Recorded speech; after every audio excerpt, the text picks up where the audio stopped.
That was by accident, a top-of-the-line ship, and this is a Klingon key of prey. But those are just details to be worked on in our way towards saving the human race. Scotty, you work the engine. Spock, get to work in those calculations. Everyone else, I'll be on the bridge thinking of whole new ways to be awesome our scientists haven't even theorized yet. But Jim, what about assignment Earth? Backdoor pilots don't count. So Kirk has made the decision that they will time travel, and that's that. They'll slingshot around the sun, and sure enough, they proceed in the key of prey to travel back in time. It really is just that simple. And yet, nobody ever seems to want to use this, whether it's Voyager facing being trapped in the past, or someone needing to avert some attack during the Dominion War. For some reason, you just don't do it. I don't know. Maybe no one else could because this ship was special and was meant to be a time machine or something. Best I can come up with. I have no idea how or why it could be a time machine, of course. And maybe the last owner was Christopher Lloyd or something. Hey, wait a damn minute. It really was Christopher Lloyd. Well, that explains everything. Now, see here, Kirk. When this baby hits warp 8.8, you're going to see some serious shit. So the ship heads into time warp, traveling so fast the film leaps straight into the next theater and starts showing an art film. They come out of it, and sure enough, they have arrived in the past. But unfortunately, the key of prey just wasn't up to it, and there's not going to be power left for much longer. In any case, we won't have enough to break out of Earth's gravity, to say nothing about getting home. I can't believe we've come this far only to be stopped by this. Maybe we can have Spock stick his face in it again. That might work. Who wants to hold his brain this time? Fortunately, Spock has an idea of using photons from contemporary nuclear reactors to repair the crystals so that they can keep working. So they have a plan in place and head in under cloak. San Francisco. I was born there. Oh, God. Too easy. It's just too easy. They decide to land in the park. And as you can see, this film is committed to its environmental message. So they get broken into teams. Uhura and Chekhov will go looking for the fission-powered ships, Sulu, Scotty, and McCoy to construct the whale tank, and Kirk and Spock to look for whales. And he issues them a warning, because where have they arrived at? San Francisco in the 1980s.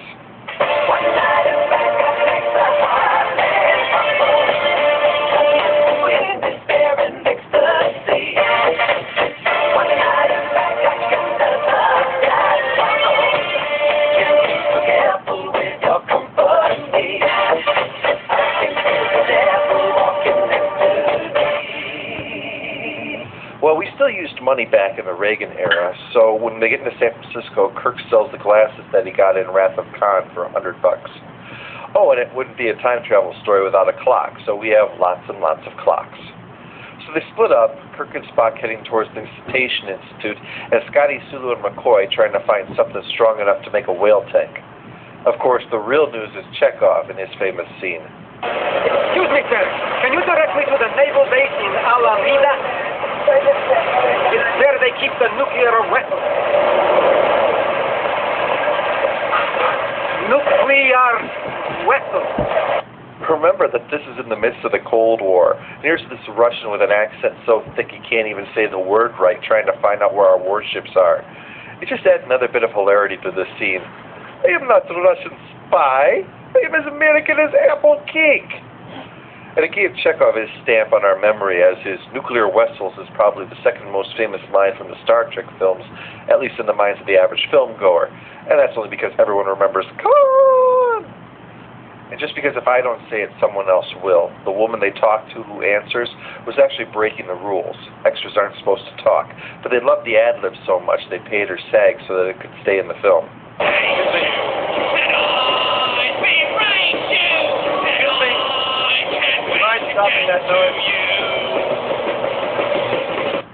Man, this guy is annoying. How rude that someone would just go around blasting their shit without thinking about anyone else. Anyone who does that should burn in hell.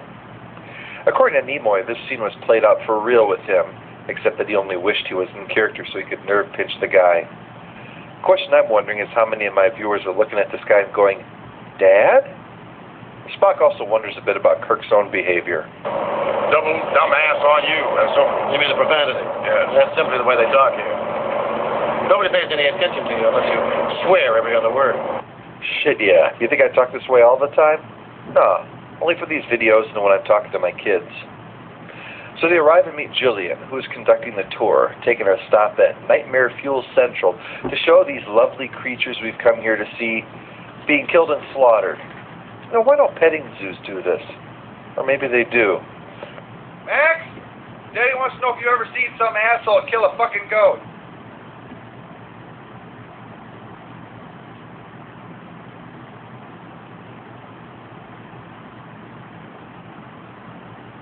Let's see, where were we? This is mankind's legacy. Whales hunted to the brink of extinction. Oh yeah. Every time I see this scene, I'm aghast. It's not about the images, it's the idea that an extremely long and gore-filled video is being broadcast for people who just wanted to come and see some whales. I predict this thing getting shut down in real life in the first hour, as weeping, scarred children who just came to see the cute whales shiver in terror like someone's forced them to watch them perform a vivisection on Elmo. If a dad smashed the TV in with a tour guide's head just to make the horrible images stop, could you see any jury convicting? Okay, let's go on and look at the beautiful animals, and try not to think about the 200 feet of intestines spilling out like you just saw in the video. Aside of the gory pictures, the Institute does have 2 actual whales that Kirk thinks they could use, but Spock doesn't think they can just take them away without their permission, so he goes into the tank and mind melts with it. Given this era and the obsession people at the time had with dolphins and whales, I'm surprised at Jillian's response. I figured this kind of thing must happen every week. I touched the whale, now I'm healed! Look, I've got neither love nor hate for whales. I think it's a good thing that humpbacks are no longer endangered, and concede there are many things my fellow humans engage in that are absurd and short-sighted, which is frustrating.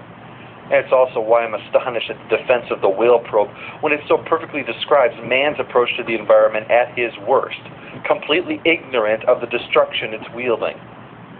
But I also lump in with the absurd some of the things that go to the other extreme, like on a commentary for this very film when Shatner speculates whales may be more intelligent than we are.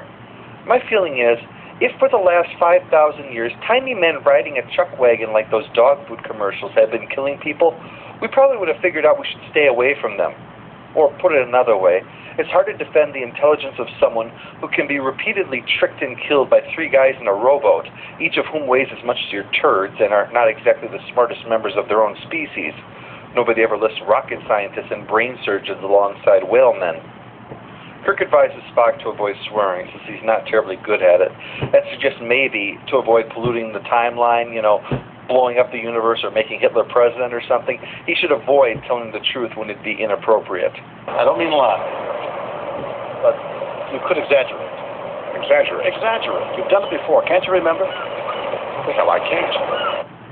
On their way back, Jillian decides to pick up Kirk and Spock and give them a lift back to San Francisco, no doubt hoping to figure out what they're up to. Spock, as a Vulcan, is inclined to never lie despite what Kirk said, which obviously complicates matters, no matter how much Kirk tries to keep things simple and on mission. You're not exactly catching us at our best. That much is certain. Kirk finally decides to move to an area where he always shines, namely, charming women. So he suggests they all go out to dinner together. The almost Abbott and Costello-like nature of Kirk and Spock's interplay is part of what makes this film so fun. You guys like Italian? No. Yes. Yes. No. No. Yes. No. Yes. I love Italian. And so do you. Yes. So they drop Spock off in the park, continuing to show a man interacting with nature so well. Meanwhile, Scotty and McCoy have tricked a guy at Plexicorp into giving them a tour and then trading for everything they'll need to make the whale tank in exchange for the formula for transparent aluminum, or transparent aluminium if you live in Europe. McCoy questions the wisdom of altering the future, but Scotty says for all we know, this guy invented this stuff. Could be, but then we haven't seen it yet, at least not in this form. The closest we have is specially baked aluminum oxynitride ceramic backed up by glass and polymers. This has got hydrogen and silver in the molecule, so it looks like this product's still in R&D. Oh, and remember, this was back when Bon Jovi's Slippery When Wet went platinum, or platinium if you live in Europe.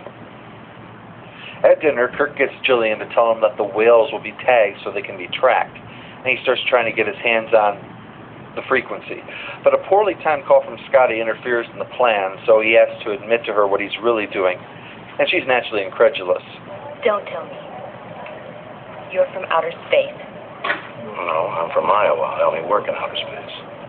Meanwhile, Chekhov and Uhura finally